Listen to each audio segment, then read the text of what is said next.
Hello everyone. Welcome to my AGU Fall 2021 talk. The title of my presentation is The Temporal Variation of Upper Mesospheric Atomic Oxygen Using SOFI Measurements. Before we talk about the research itself, it is important to understand the motivation that drives this research. Atomic oxygen is one of the most reactive species in the MLTS, especially during the daytime. Its long lifetime in the mesopause region, which is roughly between 80 and 100 kilometers, necessitates the understanding of its seasonal and latitudinal variation. In the past, several attempts have been made to measure O at the mesopause region through in situ and remote sensing techniques. However, due to no vibration and rotation spectra, it becomes very difficult to study atomic oxygen. Atomic oxygen displays a fine but optically thick line centered at around 63 micrometers, which has been measured in the past by space-prone instruments but in a very little capacity. It also displays an optically thin line centered at around 145 micrometers, which is not easy to understand without compound technology. Thus, due to limited direct measurements and inconsistencies, satellite observations and atmospheric models are the most conventional recourse while trying to understand how atomic oxygen works. In this study, we are going to look at the role of SOFI in quantifying atomic oxygen in the mesopause region. The SOFI instrument flies on board the AIM satellite. SOFI typically measures at high latitudes between 65 and 85 degrees in both hemispheres with a field of view of approximately 1.6 kilometers. SOFI's ability to look at high latitudes continuously provides a better understanding of the spatial and temporal variation of atomic oxygen in the near pole regions. In this study, we will demonstrate the robustness of SOFI's derived O measurements for scientific use. Further, we compare our derived measurements to coincident measurements from the SABRE instrument and the NRLMSIS model. SOFI flies on board the AIM satellite. The AIM satellite stands for Aeronomy of Ice in the Mesosphere, with the aim to study the cause of Earth's highest altitude polar mesospheric clouds, which occur on the very edge of space. There are three instruments on board the AIM satellite, namely CIPS, which the objective of which is to study cloud imagery, CDE, with the aim to study and measure the influx of dust particles into the upper atmosphere, and SOFI, which is our instrument, that is solar occultation for ice experiment. And the objective of SOFI is to measure temperature, carbon dioxide, methane, nitric oxide, ozone, and aerosols through solar occultation. This is how the SOFI instrument looks. On the left, we have images of the instrument. The SOFI instrument basically uses satellite solar occultation to measure solar energy passing through the limb of the Earth's atmosphere as the sun rises or sets relative to the spacecraft. SOFI makes sunset measurements between 65 and 85 degrees north and sunrise measurements between 65 and 85 degrees south. It has a vertical field of view of about 1.6 kilometers. In this particular analysis, we will be using level 2 version 1.3 SOFI data. In this particular plot, we look at the day of the year versus latitude for years 2008 to 2014, which are the years that we will be looking at in detail in our analysis. As we can see, SOFI measures typically between 65 degrees and 85 degrees in both hemispheres for all of these years. To validate our understanding of SOFI measurements further, we have a SOFI SABRE coincident latitude and days in the northern hemisphere and southern hemisphere plotted in this particular figure. The latitude time series of SOFI and SABRE are from 2008 to 2014 for both hemispheres to understand the direct coincidence comparison. The SABRE instrument on board the timed spacecraft views from 54 degrees south to 82 degrees north and 82 degrees south to 54 degrees north, depending on the timed yaw cycle. SOFI views one latitude per day. Thus, due to this difference, very few coincident points, that is, very few coincident latitudes are observed by both instruments on limited days of each year. Using these coincident measurements, we will now estimate the comparative values of atomic oxygen by both instruments. In this slide, we look at the methodology used to calculate O from ozone measurements made by SOFI at 0.291 micrometers. Ozone photochemistry summarized by the following two Chapman equations, where I'm hovering my cursor. The first equation here tells us how ozone is produced, and the second equation tells us how it is destroyed. Both of these are for the daytime. Using these two equations, we find this third equation, and then understanding the following facts that due to very little ozone above the mesosphere, the ozone photolysis rate is nearly assumed to be constant, and that the mixing ratio gradient of oxygen is weak in the mesosphere, its value is considered to be 0.2, we estimate the O number density during daytime. On the right, we have a description of the parameters that we have used. This is the rate of the reaction. It has been, the formula has been provided here. And JO3 is the photolysis rate of ozone that has been calculated using the TUV model.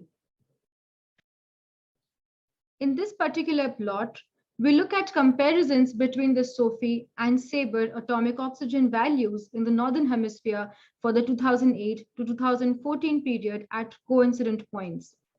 The SABRE O data product is available at their website. Using their data product and the values estimated for SOFI O, that is SOFI O derived from SOFI ozone, we plot the top and below panels.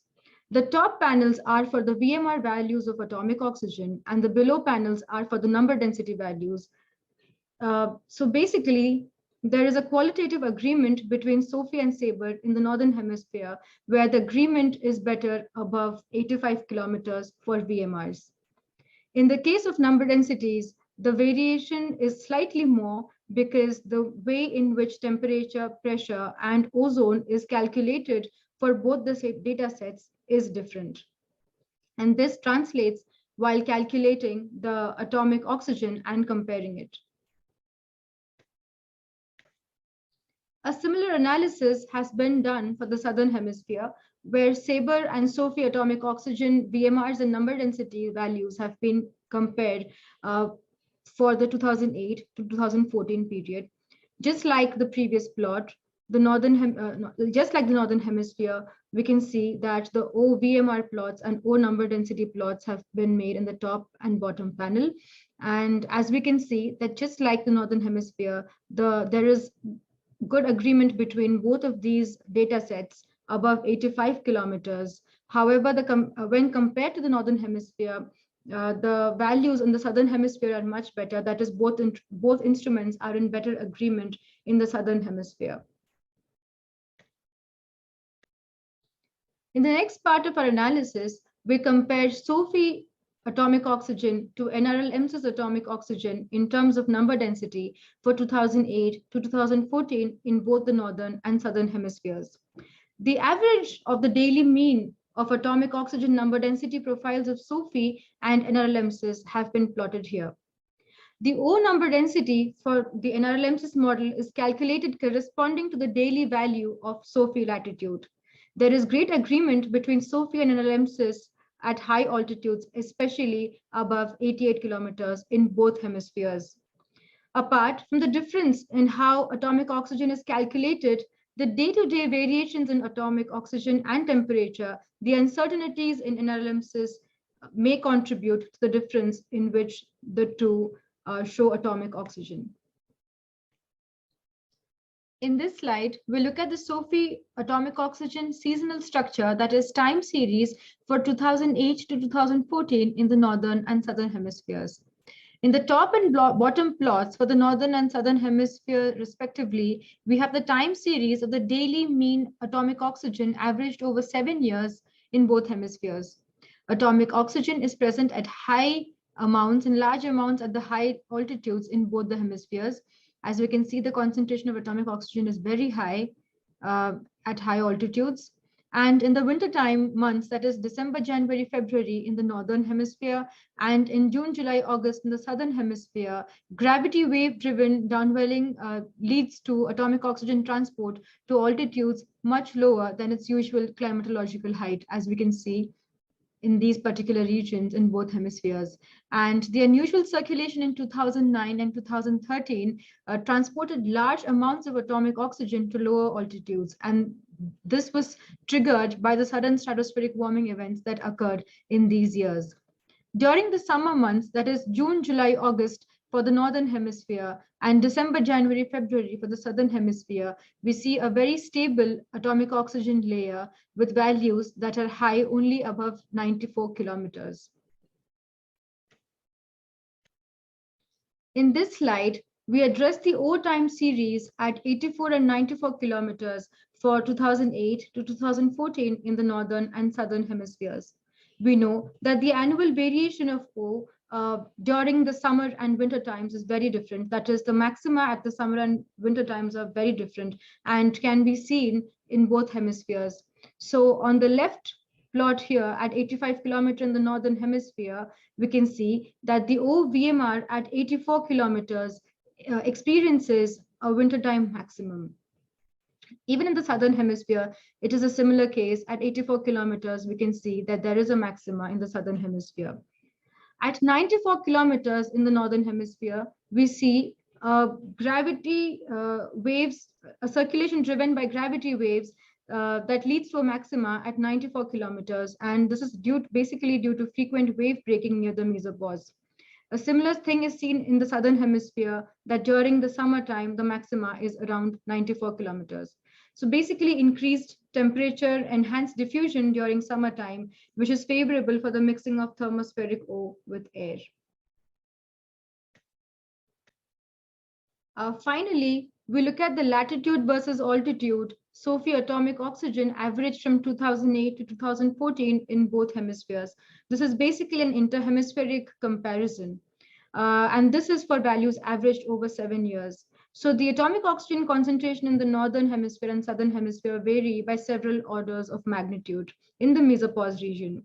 There's a strong variation of O through the altitudes. And as we can see, there is very less atomic oxygen compared to the higher altitudes than in the lower altitudes.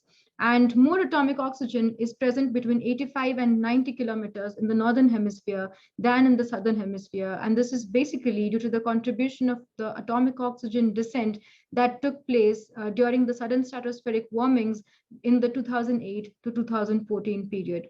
Also, higher amounts of atomic oxygen are present at high altitudes, that is between 95 and 100 kilometers in the northern hemisphere compared to the southern hemisphere. That is, more atomic oxygen is present in the northern hemisphere. Here are a few takeaways and a look at the future work that we plan on doing. So let's talk about the takeaways first. Basically, this paper compares SOFI derived atomic oxygen with coincident profiles from SABRE and the NRLMSIS model during the 2008 to 2014 period in the mesopause region. In this particular slide, we discuss the key takeaways and the future work. So let's talk about the takeaways first. In this paper, we compare SOFI-derived atomic oxygen with coincident profiles from SABRE and the NRLMSIS model during 2008 to 2014 in the mesopause region. SOFI atomic oxygen shows good agreement with SABRE and excellent agreement with NRLMSIS at high altitudes, that is specifically above 90 kilometers. There's a systematic difference between SOFI and SABRE, which is basically as a result of the difference in the measuring techniques, the instrumentation, the field of view, and the sampling in local time. Atomic oxygen produced by the breakdown of molecular oxygen has a long lifetime in the MLT, and this is produced in situ or transported from other parts of the atmosphere. Atomic oxygen concentration in the mesopause region is high, and through diffusion, atomic oxygen increases over what is already locally produced. In the wintertime, as we saw in the plots, the maxima occurs at 84 kilometers, and in the summertime, it shows peaks at 94 kilometers or above at high latitudes. Here are a few upcoming papers concerning these works. The first two papers are for SOFI ozone and atomic oxygen products. The SOFI ozone data product is what we have used to derive the atomic oxygen from. So we have a validation paper that is going to come up soon. And the second one is on this research that I presented to you today. The second paper is going to be about that.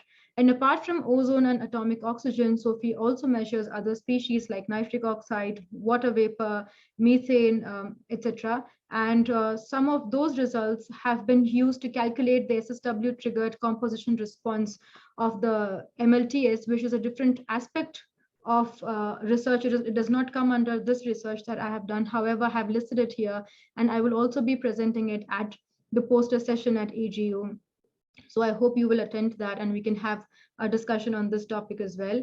And in terms of future work, so here are a few points that I wanted to mention. So SOFI looks just outside the polar night, and there are very few satellite instruments that make high altitude measurements and also look at high latitudes continuously. Thus, we need improved predictive modeling to kind of quantify how atomic oxygen works.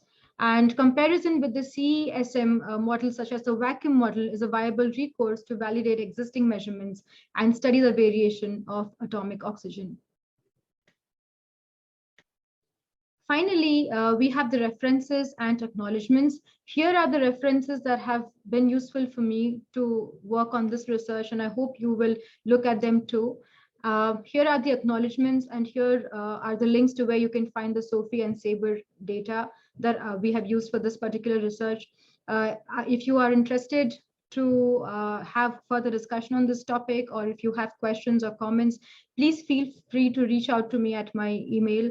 And I also have a link to my LinkedIn profile. Please reach out to me if you have any questions or comments.